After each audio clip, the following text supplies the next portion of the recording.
This is one of the trails. The most important trail of the Underground Railroad going to Canada was this one. It's called the Michigan Central Trail. It's really an old Indian trail that black people followed. And now you know it is I-94.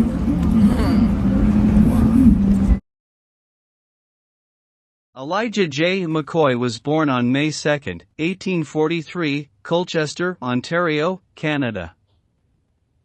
He died on October 10, 1929, in the town of Nankeen Township, now in the city of Westland, Michigan. U.S/Canada Subjects of Study, Lubrication Railroad. Via hashtag the editors of Encyclopedia Britannica. McCoy was a Canadian-American inventor of a device to lubricate steam engines. McCoy's inventions were considered so outstanding that customers reportedly asked for the real McCoy when requesting his designs. Today, calling something the real McCoy indicates that it is the original and best version of that thing. McCoy was born to George and Mildred McCoy, who had fled from Kentucky to Canada through the Underground Railroad to escape slavery. When he was 3, he and his parents moved to the U.S. and settled in Michigan. He grew up with 11 siblings.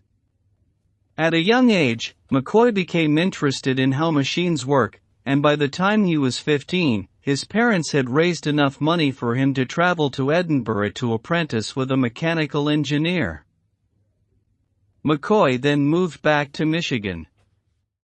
Okay, now the Quebec Bridge was a riveted steel structured bridge in 1907.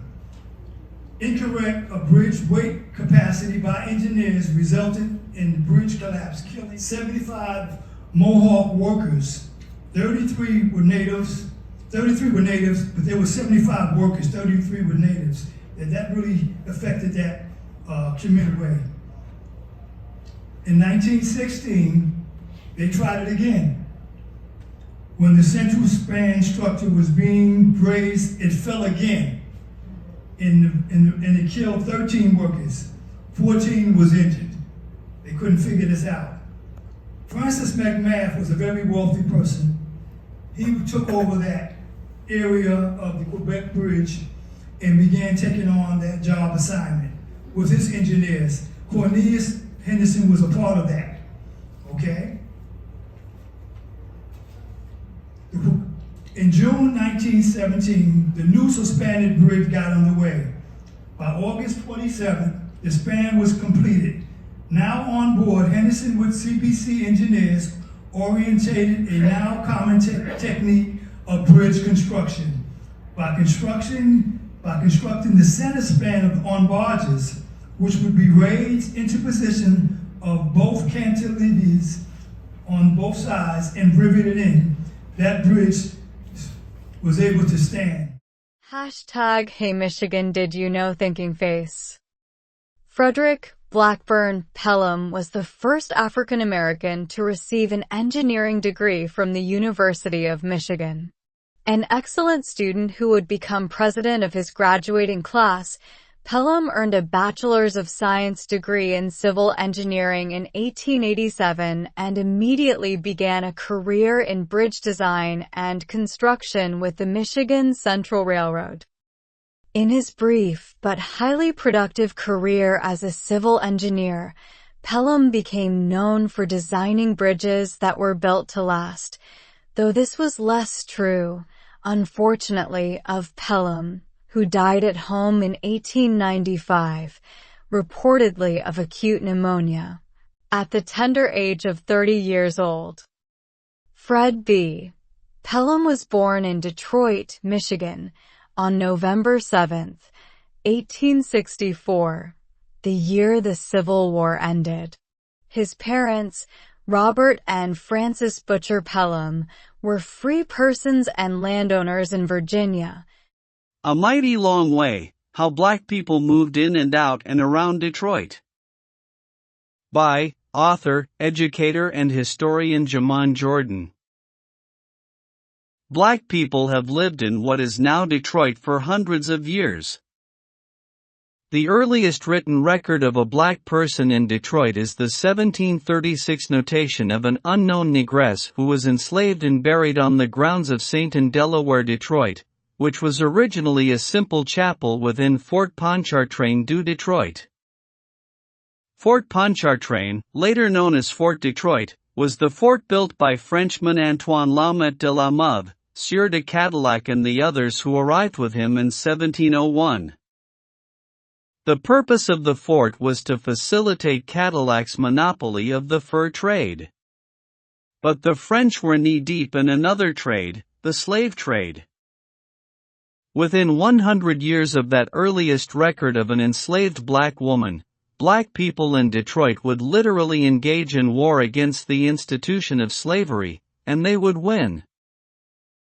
Black people have never accepted slavery. They fought against it in every way possible. They broke the tools, they burned the crops, they refused to work, they poisoned the slave owners and overseers, they ran away, they participated in slave revolts, and they even sued for their freedom. The most famous of these lawsuits was Dred Scott versus Sanford, which reached the U.S. Supreme Court in 1857. But 50 years before Dred Scott, there is a lawsuit for freedom in Detroit. In 1805, Peter and Hannah Dennison, enslaved by the William and Catherine Tucker in the Michigan Territory, are freed by Catherine Tucker after William Tucker's death.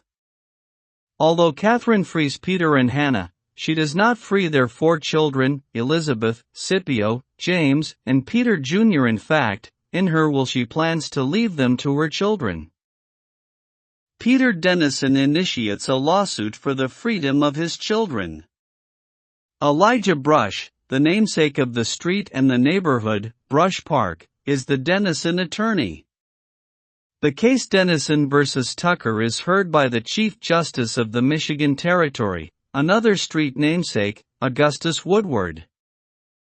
Woodward rules that anyone born in slavery after 1793 is to be freed upon reaching 25 years old. But anyone born before 1793 is enslaved for life. Peter Jr. was born after 1793 and was to be freed upon his 25th birthday. But Elizabeth, Scipio and James were to be enslaved for life. The entire Dennison family escapes to Canada to obtain freedom, a practice that will become a staple in Detroit's abolitionist movement. Black people in Detroit had to move for freedom. Detroit's abolitionists, particularly its black Underground Railroad leaders, will be bold in their battle against slavery. In 1833, an uprising is organized to free Thornton and Lucy Blackburn from the clutches of the Wayne County Sheriff and 2 slave catchers. Before the uprising, Lucy, then known as Rutha, Blackburn is invited in her jail cell by her friend, Caroline French, a young black free woman, and resident of Detroit living on East Fort Street. While in the jail cell, Caroline French prays with Lucy, because prayer changes things. And Caroline switches clothes with Lucy Blackburn inside of the jail cell. Lucy walks out as if she's Caroline, and Caroline remains in the cell as if she's Lucy. To the sheriff, all black women look alike. After Lucy escaped, she was taken to Canada, where she was free. Lucy was on the move. An uprising the next day would erupt, and Thornton would be freed by a crowd of hundreds of black Detroiters with help from some abolitionist white allies. Thornton was on the move. Thornton was placed on a wagon and taken to the river, placed on a boat, and transported across the river to Canada, where he was reunited with his wife. They would both go to Toronto and start the first taxicab company in Toronto. They put Toronto on the move. Thornton and Lucy, now free in Canada, and Detroit had cemented Canada as the destination point for the Underground Railroad. Thousands of freedom seekers would come through Detroit and be freed from slavery via the Underground Railroad with help from Underground Railroad conductors like William Lambert and Julia Lambert, George de Baptiste, William Webb, and the congregation of Second Baptist Church, the first black church in Michigan. In fact, it would be Second Baptist Church which would become the center of Underground Railroad activity as well as the first school for black children in Detroit, while at the same time a holy sanctuary for devout congregants. For black people in Detroit, faith and freedom go hand in hand. Along with freedom seekers escaping slavery, Detroit would be the center of many freeborn black people leaving the South.